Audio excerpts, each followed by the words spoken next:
আলহামদুলিল্লাহি রাব্বিল আলামিন ওয়াসসালাতু ওয়াসসালামু আলা আশরাফিল আমবিয়াই ওয়াল মুরসালিন ওয়া আলা আলিহি ওয়া আসহাবিহি ওয়া মান তাবিআহুম ওয়া দাআ বিদাওয়াতিহিম ইলা ইয়াউমিদ্দিন আম্মা বা'দ আউযু বিল্লাহি মিনাশ শাইতানির রাজীম বিসমিল্লাহির রহমানির রহিম ইন্না ফাতাহনা লাকা ফাতহাম মুবিনা সাদাকাল্লাহুল আযীম।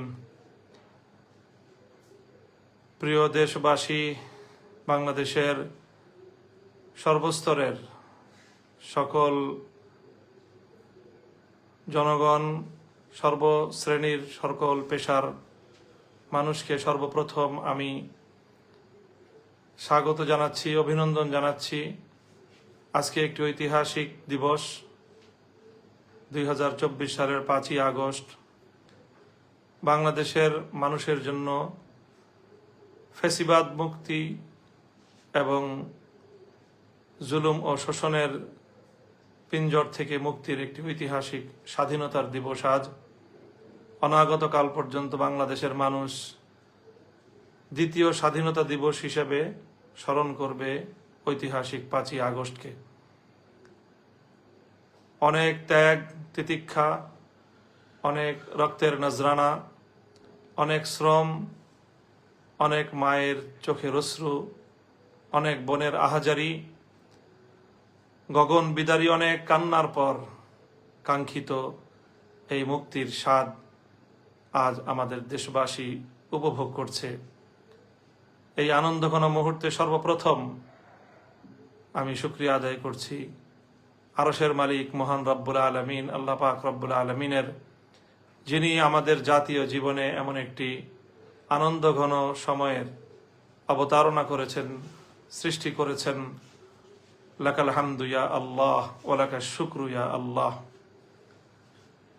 এরপরে আমি শুকরিয়া আদায় করছি, কৃতজ্ঞতা জ্ঞাপন করছি দীর্ঘ 16 বছরের এই ফ্যাসিবাদ বিরোধী আন্দোলন এবং সংগ্রামে যাদের আত্মত্যাগ রয়েছে, বিভিন্ন বিরোধী দলীয় নেতাকর্মী যারা অপরিসীম ত্যাগ এবং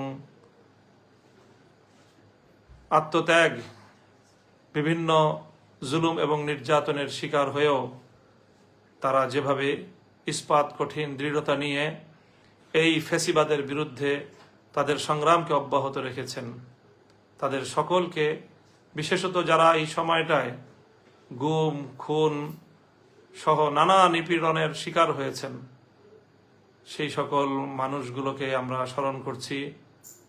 গুম খুনের শিকার হওয়া আমাদের সেই সকল ভাই বোনদেরকে আমরা স্মরণ করছি, যাদেরকে বিগত 16 বছরে আমরা হারিয়েছি।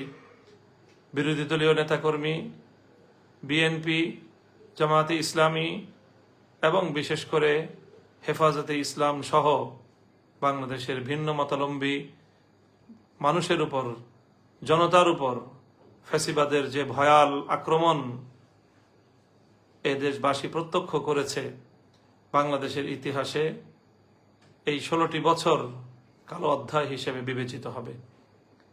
এই সময়টায় যারা এহেন নিপীড়ন এবং জুলুমের শিকার হয়েছেন, অনেক মানুষ পঙ্গুত্ব বরণ করেছেন, অনেক মা তার সন্তানকে হারিয়ে আজও পর্যন্ত পথের পানে চেয়ে থাকেন, গুম হওয়া সন্তান বুঝে আবার ফিরে আসবে।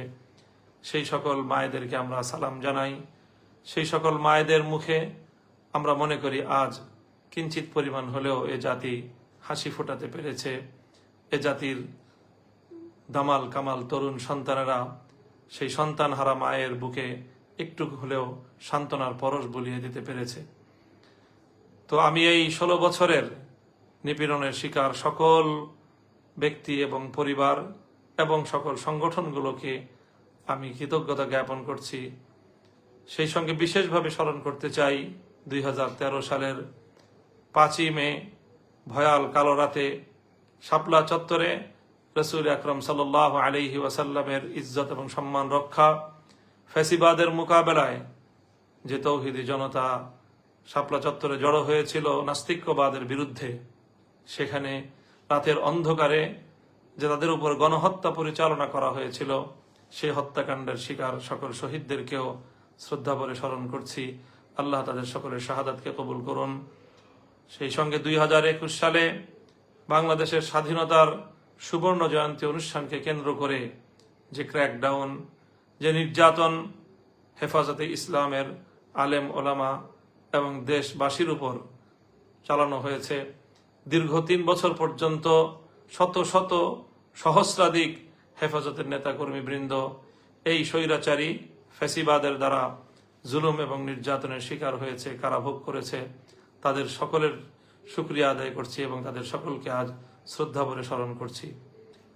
এবং সর্বশেষ সবচেয়ে বেশি শ্রদ্ধা, ভালোবাসা এবং হৃদয়ের রক্তক্ষরণ যাদের জন্য সবচেয়ে বেশি, যাদেরকে আমরা স্মরণ করব, মধ্য জুলাই থেকে চলমান কোটা সংস্কার আন্দোলনে, বৈষম্য বিরোধী ছাত্র আন্দোলনের যে সকল নেতাকর্মী অকাতরে প্রাণ দিয়েছে, বিভিন্ন গণমাধ্যমের সংবাদ সূত্রে বিগত এই অর্ধ মাসে 3 শতাধিক প্রাণ কেড়ে নেওয়া হয়েছে। প্রত্যক্ষদর্শী এবং অনুসন্ধিৎসুদের ধারণা এবং তাদের বিশ্বাস, প্রকৃত হত্যাকাণ্ডের চিত্র এর চেয়ে অনেক বেশি ভয়াবহ এবং শহীদ মানুষের সংখ্যা এর চেয়েও আরো কয়েক গুণ বেশি হবে। আমরা এই যারা প্রাণ দিয়েছে, রংপুরের আমাদের ভাই আবু সাইদ এবং মুগ্ধ ছড়ানো আমাদের ভাই মুগ্ধ সহ এই আত্মদানকারী এই সকল শহীদদেরকে আজ বিজয়ের এই শুভ লগনে আমরা অত্যন্ত গভীর শ্রদ্ধা ভরে তাদেরকে স্মরণ করছি। মহান রব্বুল আলামিনের দরবারে তাদের জন্য মাগফিরাত কামনা করছি। আল্লাহ যেন তাদের এই শাহাদাতকে কবুল করেন এবং তাদের দেখানো এই পথে আগামীর বাংলাদেশ যেন গড়ে উঠতে পারে। আমরা যেন এই সকল শহীদদের আত্মদানের সাথে বিশ্বাসঘাতকতা না করি। এ জাতি যেন এ সকল জাতির শ্রেষ্ঠ সন্তানদের আত্মত্যাগের যে ঋণ, এটা যেন একটি সুন্দর দেশ এবং জাতি গঠনের মধ্য দিয়ে সে ঋণ কিঞ্চিত হলেও পরিশোধ করতে পারে। আল্লাহ রাব্বুল আলামিনের কাছে জাতির জন্য সে তৌফিক আমি কামনা করছি। প্রিয় দেশবাসী,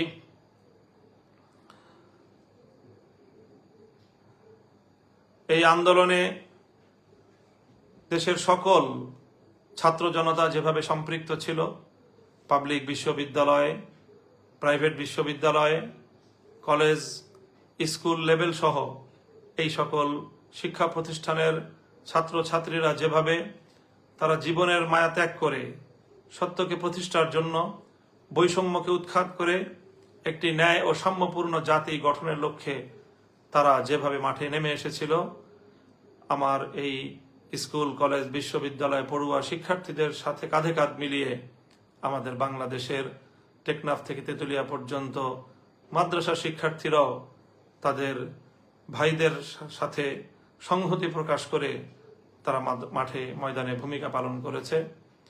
এবং বিশেষত আন্দোলনের শেষাংশে বাংলাদেশের সকল মাদ্রাসাগুলো থেকে ছাত্র জনতা বাঁধ ভাঙ্গা জোয়ারের মতো তারা মাঠে নেমে এসেছে।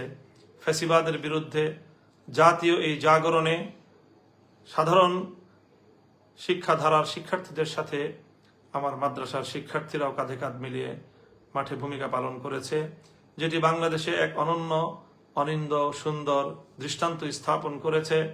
আগামীর বাংলাদেশ আমরা তেমনই দেখতে চাই। সকল ভেদাভেদ ভুলে গিয়ে শিক্ষা এবং ধর্মীয় অঙ্গনের এই যে সীমারেখা, এই যে একটি দেয়াল, এই দেয়ালকে অতিক্রম করে গোটা জাতির জন্য সম্মিলিতভাবে একটি আগামী প্রজন্ম আমরা গড়ে তুলব, যারা এই দেশটাকে আমাদের পূর্বসূরীদের স্বপ্নের বাংলাদেশ হিসেবে গড়ে তুলবে। সেই প্রত্যাশা আজকের এই শুভ লগনে আমি ব্যক্ত করছি এবং আগামীর সেই বাংলাদেশ গড়ার জন্য সকল শিক্ষার্থীদের প্রতি আমি উদাত্ত আহ্বান জানাচ্ছি। আল্লাহ রাব্বুল আলামিনের দরবারে তাদের জন্য সেই তৌফিক কামনা করছি। প্রিয় দেশবাসী, আজ দীর্ঘ একটি আন্দোলন এবং সংগ্রামের পরে বৈষম্য বিরোধী ছাত্র আন্দোলনের সমন্বয়কদের তাদেরও প্রশংসা করতে হয়। তাদের প্রতি অকুণ্ঠ চিত্তে কৃতজ্ঞতা প্রকাশ করছি। তারা অত্যন্ত দক্ষতার সাথে, সাহসিকতার সাথে, আস্থা এবং সমন্বয়ের সাথে যেভাবে গোটা জাতিকে তারা নেতৃত্ব দিয়েছে। সত্যিকার অর্থেই বলতে হয় যে সাবাস বাংলাদেশ, এ পৃথিবী অবাক তাকিয়ে রয়।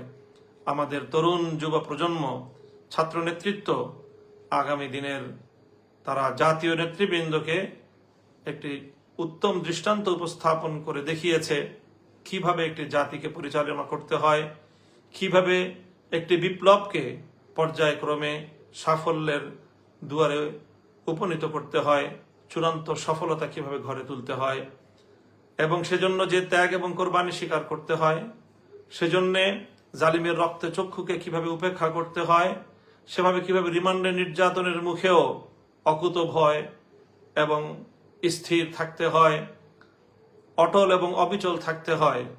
বৈষম্য বিরোধী ছাত্র আন্দোলনের সমন্বয়ক বৃন্দ জাতির সামনে তার একটি উজ্জ্বল দৃষ্টান্ত স্থাপন করেছে। আগামী দিনে তাদের এই দৃষ্টান্ত যে কোনো নেতৃত্বের জন্য একটি মাইল ফলক, অনুসরণীয় দৃষ্টান্ত হিসাবে কাজ করবে। সেজন্য আমি বৈষম্য বিরোধী ছাত্র আন্দোলনের সকল সমন্বয়ক বৃন্দদেরকেও আমি আমার ব্যক্তিগত এবং আমার অঙ্গনের পক্ষ থেকে, আমাদের হেফাজতে ইসলামের পক্ষ থেকে তাদের শুকরিয়া জ্ঞাপন করছি। হেফাজতে ইসলামের আমির, অশীতিপর আলেমে দিন, বাংলাদেশের অবিসংবাদিত রাহবার আল্লামা মহিবুল্লাহ বাবু নগরী যেভাবে তিনি আমাদেরকে এবং জাতিকে, আমাদের এই কোমল প্রাণ, কোমলমতি এ সকল শিক্ষার্থীদের এই ন্যায্য আন্দোলনের পথে সহযোগিতা করবার জন্য উৎসাহিত করেছেন, নির্দেশনা দিয়েছেন এবং আমাদেরকে মাঠে ময়দানে ভূমিকা পালন করার জন্য তিনি আমাদেরকে নির্দেশ প্রদান করেছেন। সেজন্য আমির হেফাজত সহ হেফাজত নেতৃবৃন্দকেও আমরা শুকরিয়া জ্ঞাপন করছি। অন্যান্য ইসলামী অঙ্গনের অনেকে, ইসলামী আন্দোলন বাংলাদেশের নেতৃবৃন্দ এক্ষেত্রে অগ্রণী ভূমিকা পালন করেছেন। আমরা তাদেরও জাতির পক্ষ থেকে শুকরিয়া আদায় করছি। অনেক ত্যাগ এবং কোরবানির পর সর্বশেষ আজ 5ই আগস্ট জাতির সেই বহু কাঙ্ক্ষিত বিজয়ের দিনটি এলো। অত্যন্ত দুঃখ এবং ভারাক্রান্ত হৃদয় নিয়ে বলতে হয়, এই দিবসের চূড়ান্ত বিজয় আসার ঠিক পূর্ব মুহূর্তেও গতকালকে যে অনাকাঙ্ক্ষিত আরো প্রায় শতাধিক প্রাণহানির যে ঘটনা ঘটল, এ ঘটনা আসলেই না ঘটালেও চলতো।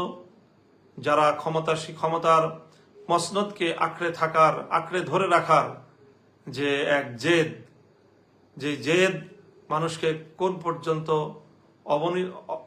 পর্যন্ত তার অধোগতি হতে পারে, কোথায় পর্যন্ত তাকে নিচে নিয়ে নামাতে পারে, আমাদের এই সদ্য বিদায়ী ফ্যাসিবাদী স্বৈর শাসকের পতন থেকে আমরা মনে করব যে আগামী দিনের শাসকবর্গ শিক্ষা গ্রহণ করবে। তাদের জন্য এর চেয়ে অনেক উত্তম পথ খোলা ছিল। জাতির কাছে তারা যদি আত্মসমর্পণ করত, সময় থাকতে তারা যদি জাতির প্রাণহানির আত্মঘাতী পথে পা না বাড়িয়ে যদি জাতির সাথে, জাতির আগামী দিনের তরুণ সন্তানদের সাথে যদি তারা সমন্বয় এবং তাদের কাছে যদি তারা আত্মসমর্পণ করার একটু মানসিকতা লালন করত, তাহলে আজ তাদের এই করুণ পরিণাম বরণ করতে হতো না। আমি আগামী দিনের রাষ্ট্রনায়ক নেতৃবর্গকে এই পতনের করুণ ইতিহাস থেকে শিক্ষা গ্রহণ করার জন্য সকলের প্রতি উদাত্ত আহ্বান রাখছি। প্রিয় দেশবাসী, আজ যখন স্বৈরশাসীর পতনের বিদায় ঘণ্টা বেজে গেল, এদেশের মানুষ স্বতঃস্ফূর্তভাবে কিভাবে তাদের যে ক্ষোভের বহিঃপ্রকাশ ঘটিয়েছে, গণভবন থেকে প্রধানমন্ত্রীর কার্যালয়ের প্রতিটি ইঞ্চিতে এদেশের মানুষ দীর্ঘ 16 বছর পর যেন তাদের মালিকানার অধিকার ফিরে পেয়েছে, বাঁধ ভাঙ্গা উচ্ছ্বাস এবং বিজয় উল্লাসে আজকের রাজধানী ঢাকা সহ গোটা বাংলাদেশের এই চিত্র বাংলাদেশের মানুষের জন্য আল্লাহ রাব্বুল আলামিনের পক্ষ থেকে এক মহান নিয়ামত এবং আল্লাহর পক্ষ থেকে অনেক বড় একটি কৃপা এবং রহমত হিসেবে আমরা বিবেচনা করছি। আল্লাহ রাব্বুল আলামিনের কাছে গোটা দেশবাসীকে আমি এই মহান বিজয় উপহার দেওয়ার জন্য শুকরিয়া আদায় করতে গোটা দেশবাসীর প্রতি আমি আহ্বান জানাচ্ছি। সকল দেশবাসীকে বলবো, আজ রাতে আপনারা সম্ভব হলে সকলে 2 রাকাত সালাতুশ শুকর আদায় করবেন, আল্লাহ রাব্বুল আলামিনের দরবারে সিজদায় পড়ে শুকরিয়া আদায় করবেন এবং আগামীর বাংলাদেশ যেন সুন্দর সমৃদ্ধিময় একটি বাংলাদেশ হিসেবে গড়ে উঠতে পারে, সেজন্য আল্লাহ রাব্বুল আলামিনের কাছ থেকে আমরা সাহায্য এবং তৌফিক কামনা করব। সেই আহ্বানও আমি জাতির কাছে রাখছি। আজ যখন স্বৈরশাহীর, আজকে যখন ফ্যাসিবাদী সরকারের পতন চূড়ান্ত হলো, তখন মাননীয় সেনাপ্রধান বাংলাদেশের বিভিন্ন রাজনৈতিক দলের নেতৃবৃন্দ এবং বিভিন্ন পেশাজীবী সহ নেতৃবৃন্দকে তিনি আহ্বান করেছিলেন পরিস্থিতি আগামীতে করণীয় বিষয়ে পরামর্শ করার জন্য। সেখানে অন্যান্যদের সঙ্গে আমিও আহত ছিলাম এবং সেনাপ্রধানকে আমরা পরামর্শ দিয়েছি। সেনাপ্রধান আমাদের পরামর্শ গ্রহণ করেছেন এবং তিনি জাতির উদ্দেশ্যে বক্তব্যের মাধ্যমে প্রধানমন্ত্রীর পদত্যাগের বিষয়টি নিশ্চিত করেছেন। সেই সঙ্গে আগামী দিনের কার্যক্রম পরিচালনার ক্ষেত্রেও তিনি আমাদের কাছে সহযোগিতা কামনা করেছেন। এরপরে আমরা সেনাপ্রধান সহ বঙ্গভবনে মহামান্য রাষ্ট্রপতির সঙ্গে সাক্ষাৎ করেছি এবং রাষ্ট্রপতির সঙ্গে বিভিন্ন পেশাজীবী এবং রাজনৈতিক নেতৃবৃন্দ সহ বিরোধী দলীয় সকল রাজনৈতিক নেতৃবৃন্দ সেখানে উপস্থিত ছিলেন, প্রতিনিধিবৃন্দ। মহামান্য রাষ্ট্রপতির সভাপতিত্বে বা তার নেতৃত্বে সেখানে বৈঠক অনুষ্ঠিত হয়েছে এবং আগামী দিনের জরুরি কিছু করণীয় বিষয়ে আমরা একমত হয়েছি। জাতির উদ্দেশ্যে সেই বিষয়গুলো ইতিমধ্যে আমরা বর্ণনা করেছি, আবারও বলছি যে সেখানে রাষ্ট্রপতি সহ 3 বাহিনীর প্রধান, সেনাবাহিনী, নৌবাহিনী এবং বিমান বাহিনীর প্রধান সহ সামরিক ঊর্ধ্বতন কর্মকর্তাগণ, বিএনপি, জামায়াতে ইসলামী, জাতীয় পার্টি সহ অন্যান্য দলের নেতৃবৃন্দ এবং সিভিল সোসাইটির নেতৃবর্গ সহ অনেকেই সেখানে উপস্থিত ছিলেন এবং বৈঠকের শেষাংশে বৈষম্য বিরোধী ছাত্র আন্দোলনের সমন্বয়ক বৃন্দ কয়েকজন সেখানে অংশগ্রহণ করেছেন। পরবর্তী তাদের সঙ্গে আরো বিশদ বৈঠক হওয়ার সিদ্ধান্ত ছিল। সেখানে আজ যে বিষয়গুলো আমরা ঐক্যমতে পৌঁছেছি সে বিষয়গুলো জাতির জন্য জানা প্রয়োজন। আমরা সেখানে প্রথমেই এই বৈষম্য বিরোধী আন্দোলনে যে সকল মানুষের প্রাণ গিয়েছে, ছাত্র, শ্রমিক, কৃষক, নারী, পুরুষ, শিশু, যাদেরই প্রাণ গিয়েছে প্রায় 3 শতাধিক মানুষের, গণমাধ্যমের সূত্র অনুযায়ী এবং প্রত্যক্ষদর্শীদের ধারণা মতে আরো অনেক বেশি। সেই সকল আত্মদানকারী সকল শহীদানের জন্য শোক প্রস্তাব গ্রহণ করা হয়েছে এবং তাদের রুহের মাগফিরাত কামনা করে দোয়া মোনাজাত পরিচালনা করা হয়েছে। সেখানে ঐক্যমত পোষণ করা হয়েছে। সেনাপ্রধান এবং রাষ্ট্রপতি আমাদেরকে আশ্বস্ত করেছেন যে এই সকল হতাহত এবং এই প্রাণহানি, জানমালের অপূরণীয় ক্ষয়ক্ষতির জন্য যারা দায়ী, সকলের উপযুক্ত বিচারের ব্যবস্থা করা হবে এবং কোনো অপরাধী পার পাবে না বলে তারা আমাদেরকে আশ্বস্ত করেছেন, কথা দিয়েছেন। আমরা তাদের কথার উপর আস্থা রাখতে চাই। তারপরে সেখানে আরেকটি সিদ্ধান্ত আমরা একমত হয়েছি আমরা, যে দ্রুত সময়ের মধ্যে অন্তর্বর্তীকালীন একটি সরকার গঠন করা হবে। আমরা আশা করব যে সেটিও ইনশাআল্লাহ দ্রুত সময়ের মধ্যেই জাতির সামনে অন্তর্বর্তীকালীন সরকারের রূপরেখা সহ সকল বক্তব্য জাতির সামনে খোলাসা হয়ে যাবে। সেই সঙ্গে এ বিষয়ে একমত হয়েছেন। রাষ্ট্রপতি আশ্বস্ত করেছেন যে বাংলাদেশের সাবেক প্রধানমন্ত্রী বেগম খালেদা জিয়া সহ বৈষম্য বিরোধী আন্দোলন চলাকালে বিগত প্রায় জুলাই মাসের শুরু থেকে হালনাগাদ বিরোধী দলীয় রাজনৈতিক নেতৃবৃন্দ, নেতাকর্মী, ছাত্র নেতৃবৃন্দ এবং যে সকল নিরপরাধ মানুষকে নির্বিচারে ব্যাপক হারে গণগ্রেফতার করা হয়েছে গত 1 মাস যাবৎ, তাদের সকলকেই 2-1 দিনের মধ্যেই মুক্তির ব্যবস্থা গ্রহণ করা হবে। সেনাপ্রধান নিজে এ ব্যাপারে আশ্বস্ত করেছেন, রাষ্ট্রপতি নিজে দায়িত্ব গ্রহণ করেছেন। সেই সঙ্গে সবচেয়ে গুরুত্বের সঙ্গে যে বিষয়টিতে আমরা একমত হয়েছি সেটি হলো এই বিজয়কে যেন কেউ কলুষিত করতে না পারে, অভূতপূর্ব জনতার এই বিজয়কে যেন কেউ কলঙ্কিত করতে না পারে, অনাহত অনাকাঙ্ক্ষিত আর কোনো ঘটনা যেন আমাদের জাতীয় জীবনকে আমাদের আঘাত দিতে না পারে, সে বিষয়ে আমরা সকলেই সজাগ থাকব। প্রিয় দেশবাসী, অনেক প্রাণহানি হয়েছে, দেশের জাতীয় অনেক স্থাপনা ধ্বংস হয়েছে, অনেক অপূরণীয় ক্ষয়ক্ষতি ইতিমধ্যে হয়ে গিয়েছে। আর কোনো ক্ষয়ক্ষতির ভার বহন করার সক্ষমতা আমাদের এই বাংলাদেশের নেই। সুতরাং দেশবাসীর প্রতি উদাত্ত আহ্বান জানাবো আমি যে আমাদের সকলেরই এখন দায়িত্বশীল ভূমিকা পালন করতে হবে। কোনো প্রতিহিংসা চরিতার্থ করার জন্য কারো উপর আঘাত করা যাবে না, কারো জানমালের ক্ষয়ক্ষতি করা যাবে না। এ বিষয়ে আমাদের সকলকে সোচ্চার থাকতে হবে। বিশেষত আমি দেশের আলেম সমাজ, ইমাম সমাজকে আমি বিশেষভাবে আহ্বান জানাবো যে আপনারা এ ব্যাপারে সোচ্চার থাকবেন এবং আপনারা সক্রিয় ভূমিকা পালন করবেন। এই সময় এই অস্থিতিশীলতার সুযোগ নিয়ে একটি মহল দেশের মধ্যে নতুন করে অস্থিতিশীলতা সৃষ্টি করতে পারে, বাংলাদেশের ভাবমূর্তি ক্ষুণ্ণ করতে পারে, দেশের ইসলাম প্রিয় জনতাকে কলুষিত করার অপপ্রয়াস চালাতে পারে। নানা ধরনের সাপোর্টাজ এবং অন্তর্ঘাতমূলক বিভিন্ন কর্মকাণ্ডের মাধ্যমে দেশের ইসলামিক অঙ্গনকে তারা ঘায়েল করার অপচেষ্টা চালাতে পারে। এজন্য বিশেষ করে অন্যান্য ধর্মাবলম্বী সংখ্যালঘু যারা রয়েছেন তাদের ধর্মীয় উপাসনালয়গুলো এবং তাদের ব্যবসা প্রতিষ্ঠান, তাদের বাড়িঘর, তাদের সহায় সম্পদ, তাদের জানমালের প্রতি আমাদের সকলকে অত্যন্ত সতর্কতার সাথে দায়িত্বশীল ভূমিকা পালন করতে হবে, যেন কোনো একজন সংখ্যালঘুর উপর কোনো ধরনের আক্রমণ, তার জানমালের ন্যূনতম কোনো ক্ষয়ক্ষতি যেন কোনো দুষ্কৃতিকারী করতে না পারে। এই ব্যাপারে আমাদের সকলকে সোচ্চার এবং সজাগ থাকতে হবে। বিশেষত আজ রাত যেহেতু একটি সরকার পতন ঘটেছে, এই সময়টায় স্বাভাবিকভাবেই প্রশাসন এবং আইন শৃঙ্খলা রক্ষাকারী বাহিনীর মধ্যে একটি অস্থিরতা এবং একটি দুর্বলতা কাজ করবে। এই সুযোগে আজ রাতেই অনেক অঘটন ঘটে যেতে পারে।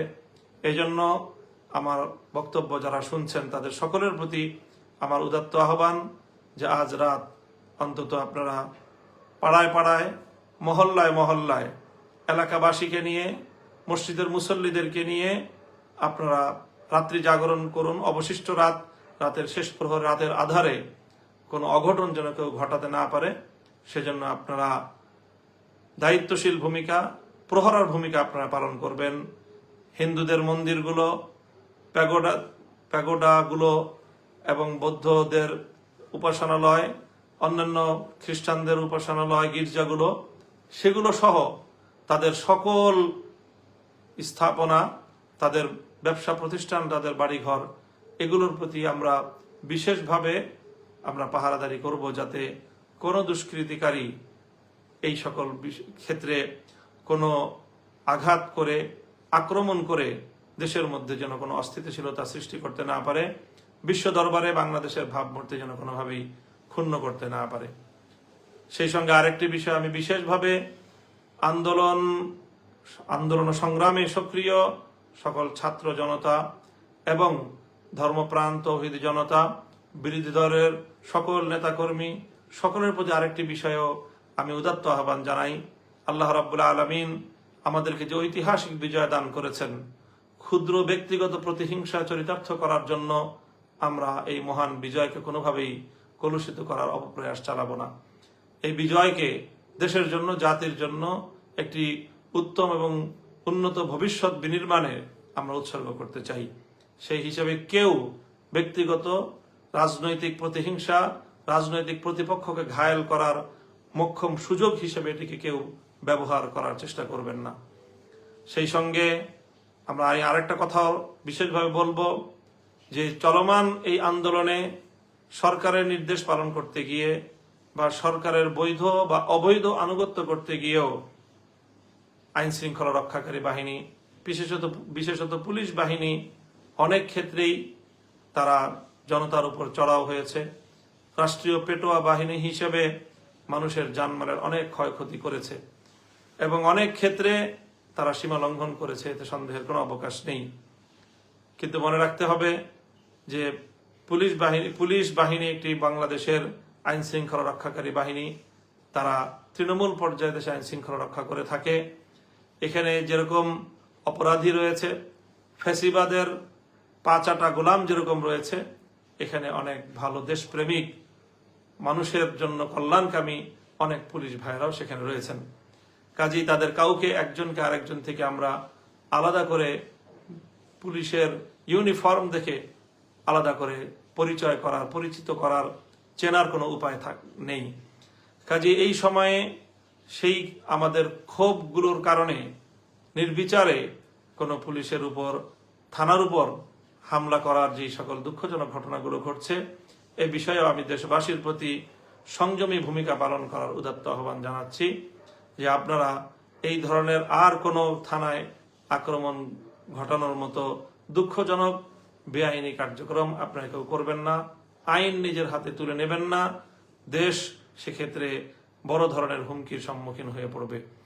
প্রিয় দেশবাসী, এই কথাগুলো আমি আপনাদের সম্মুখে উপস্থাপন করলাম আজকের ঐতিহাসিক লগনে। আবারও বিগত 16 বছরের জুলুম শোষণের শিকার, নিরীহ, নিপীড়িত, নির্যাতিত বাংলাদেশের নারী, পুরুষ, আবার বৃদ্ধ বনিতার সকলকে শ্রদ্ধা ভরে স্মরণ করছি, যারা এই সময়টায় দুনিয়া থেকে বিদায় গ্রহণ করেছেন।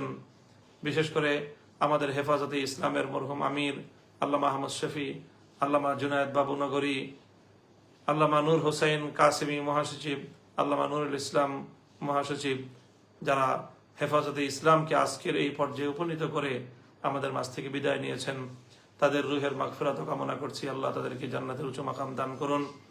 সেই সঙ্গে হেফাজতে ইসলামের সহ আলেম ওলামাদের মধ্যে যারা মূল ধারা থেকে বিচ্ছিন্ন হয়েছে, তাদেরকেও আমরা আহ্বান করব, এভাবে জাতির বিপক্ষে, আলেম সমাজের বিপক্ষে আমাদের আর কেউ যেন ভূমিকা পালন না করে।